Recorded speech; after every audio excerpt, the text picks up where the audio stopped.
उसकी जिसका किया अपमान। दिल में धीमी आवाज आई, अपने गुनाहों को मान। जान लिया मैंने आवाज उसकी जिसका किया अपमान। प्रार्थना में जो कुछ मांगा पूरा करो अरमान। आज का संदेश प्रभु के दास वर्गीस जी राजस्थान से बांटा जाएगा। प्रार्थना के साथ सुनिए। परमेश्वर की बहुमूल्य नाम की महिमा हो। एक बार और सुबह संदेश इस कार्यक्रम में हम सबको स्वागत करते हैं। आइए आज के विचार के लिए हम निकालेंगे पहला पत्रुस 3 अध्याय 13 से 17वीं आयत तक। पहला पत्रुस 3 अध्याय 13 से 17वीं आयत। सबसे पहले उसकी 13वीं आयत पढ़ना चाहता हूँ। यदि तुम भलाई करने के लिए उत्तेजित रहो तो तुम्हारी बुराई करने वाला फिर कौन है। प्रभु के नाम की महिमा हो। हम पिछले कुछ समय से ये पहले पत्रुस की पहले पत्री में से कुछ बातों पर विचार करते हैं और मॉर्निंग डिवोशन के रूप में हम इसमें से कुछ बातों पर विचार करते हैं। आज इसकी 11वीं पार्ट के रूप में इस आयत को हम देखते हैं। इसमें से हमने जो देखा है कि 13 से 17वें आयत के अंदर में से विश्वासियों का जीवन में से परमेश्वर क्या चाहता है। मतलब परमेश्वर विश्वासियों में से क्या क्या चाहता है। ये जो 7 बात चाहते हैं, ये बात हम इसमें से देखने के लिए प्रभु में हम भरोसा रख करके हम कोशिश करेंगे। पहली बात हम देखते हैं कि 13वीं आयत के अंदर हम देखते हैं भलाई करने के लिए उत्तेजित रहे। तो परमेश्वर का वचन में विश्वासियों में से परमेश्वर जो चाहते हैं हम भलाई करना। परमेश्वर का वचन बाइबल पूरी तरह विश्वासियों को ये प्रोत्साहन करते हैं कि बुराई नहीं लेकिन भलाई करते रहना है। कई आयत इसके अंदर बाइबल के अंदर में से हम देख सकता है। समय के कमी के कारण हम सब कुछ अभी नहीं देख पाएंगे, लेकिन पत्रोस इधर बता रहे हैं कि भलाई करने के लिए उत्तेजित रहो तो तुम्हारा बुराई करने वाला कौन कर सकता है, या फिर बुराई करने वाला कौन है। मतलब परमेश्वर ये चाहते हैं कि हम भलाई करते रहना। दूसरी बात परमेश्वर हमसे चाहते हैं, ये 14 आयत के अंदर हम देखते हैं कि धर्म के कारण दुख भी उठाओ तो तुम धन्य हो। मतलब दुख उठाकर धन्य होना परमेश्वर हमसे चाहता है। कई लोगों की प्रार्थना हमारा जीवन में कोई दुख ना हो, हमें कोई क्लेश संकट ना हो, हमें कोई परेशान ना करे, हमें कोई निंदा नहीं करे, हमें कोई भी मतलब गलत नहीं समझे। ऐसा लोग सोचते हैं। लेकिन विश्वासियों के लिए परमेश्वर यूँ चाहते हैं कि धर्म के कारण दुख उठाए तो हम धन्य है। परमेश्वर चाहता है कि धर्म के कारण दुख उठाना, ये दुख उठाना एक परमेश्वर का अनुग्रह और परमेश्वर में दिया हुआ एक आज्ञा भी है। तीसरी बात हम देखते हैं कि उसकी 14 आयत के अंदर ही हम देखते हैं, तो हम देखते हैं कि हमारा 15 आयत के अंदर हम देखते हैं कि मसीह को प्रभु जानकर अपने अपने मन में पवित्र समझो।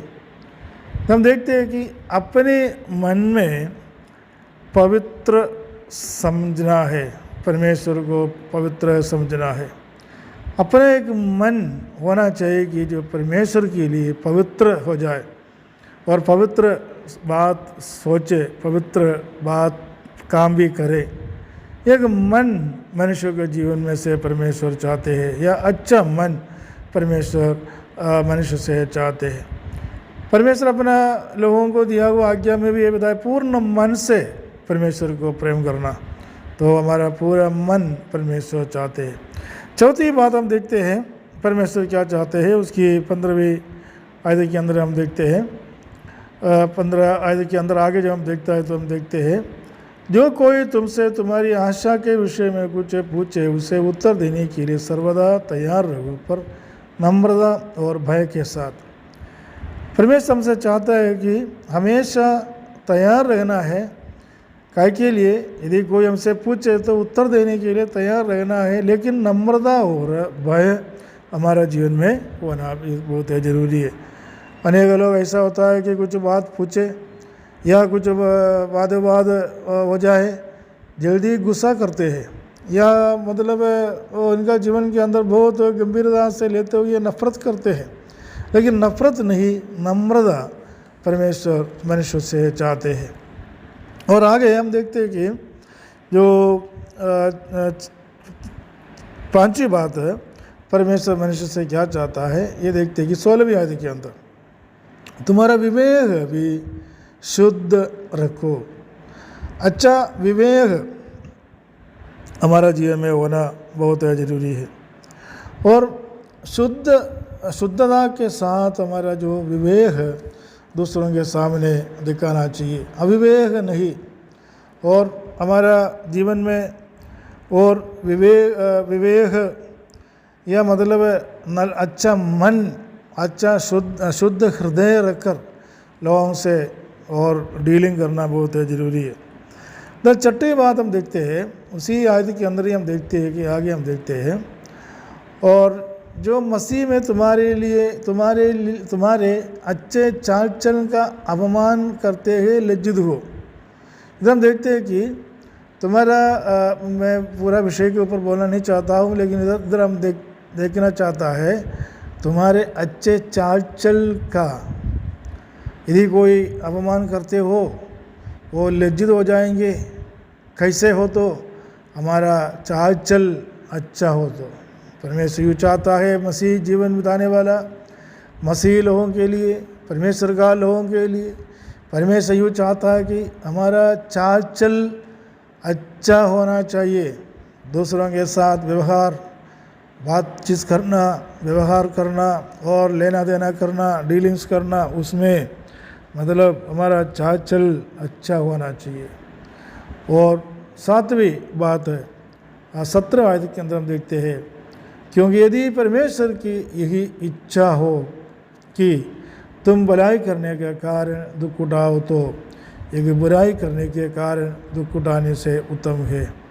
परमेश्वर मनुष्य से चाहता है कि परमेश्वर की इच्छा जो है वो मनुष्य के ऊपर पूरा होना है। परमेश्वर इसलिए मनुष्य को बनाया, मनुष्य को इसलिए चाहता है कि परमेश्वर जो चाहता है वो पूरा करे।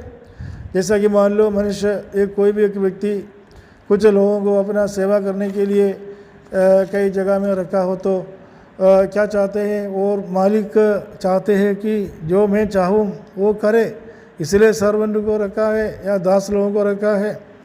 तो प्रभु के दास लोगों को लिए, परमेश्वर का लोगों के लिए परमेश्वर चाहते हैं कि परमेश्वर का इच्छा, परमेश्वर जो चाहते हैं मनुष्य पूरा करने के लिए।